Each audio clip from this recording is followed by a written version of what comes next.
சிவகங்கையில் திமுக நிர்வாகி கொல்லப்பட்ட வழக்கில் உண்மை குற்றவாளிகளை கைது செய்ய வலியுறுத்தி உறவினர்கள் சாலை மறியலில் ஈடுபட்டனர். திமுக மாவட்ட விளையாட்டு மேம்பாட்டு அணியின் துணை அமைப்பாளர் பிரவீன்குமார் வெட்டி படுகொலை செய்யப்பட்ட வழக்கில் 3 பேர் பிடிபட்டனர். இந்நிலையில் கொலைக்கு காரணமானவர்களை கைது செய்ய வலியுறுத்தி இறந்தவரின் உடலை வாங்க மறுத்து உறவினர்கள் சாலை மறியலில் ஈடுபட்டனர். இரும்புக்கர முதல்வரின் ஆட்சியில் திமுக நிர்வாகி கொலை வழக்கில் உண்மை குற்றவாளிகள் மீது நடவடிக்கை எடுக்காமல் ஏவல் துறை காப்பாற்றி வருவதாக பொதுமக்கள் குற்றம் சாட்டியுள்ளனர்.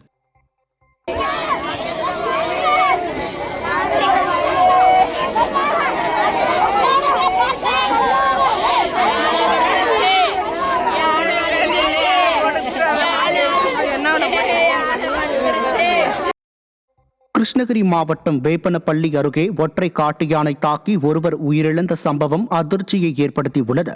பிக்கானப்பள்ளி கிராமத்தைச் சேர்ந்த கட்டிட மேஸ்திரி வெங்கடேசன் என்பவர் தனது தோட்டத்திற்கு சென்றபோது அவரை ஒற்றை காட்டு யானை தாக்கியதில் உடல் நசுங்கி சம்பவ இடத்திலேயே உயிரிழந்தார். திமுக ஆட்சியில் வன விலங்குகள் விளைநிலங்களுக்குள் நுழைவதை கட்டுப்படுத்தாமல் வனத்துறை கும்பகர்ண தூக்கத்தில் உள்ளதால் அப்பாவி மக்கள் பலியாகி வருவதாக மக்கள் குற்றம் சாட்டியுள்ளனர்.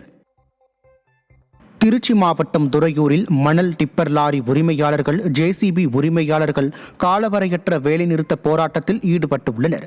கட்டுமான பொருட்களின் விலை உயர்வை திரும்பப் பெற வேண்டும், லாரி ஜேசிபி இயந்திரங்களின் வாடகையை உயர்த்த வேண்டும் என்பது உள்ளிட்ட பல்வேறு கோரிக்கைகளை வலியுறுத்தி துறையூர் லாரி உரிமையாளர்கள் வேலைநிறுத்த போராட்டத்தில் ஈடுபட்டுள்ளனர். இதனால் 172 ஜேசிபி இயந்திரங்கள், 90 டிப்பர் லாரிகள், 40 டிராக்டர்கள் ஒரே இடத்தில் வரிசையாக நிறுத்தி வைக்கப்பட்டுள்ளன.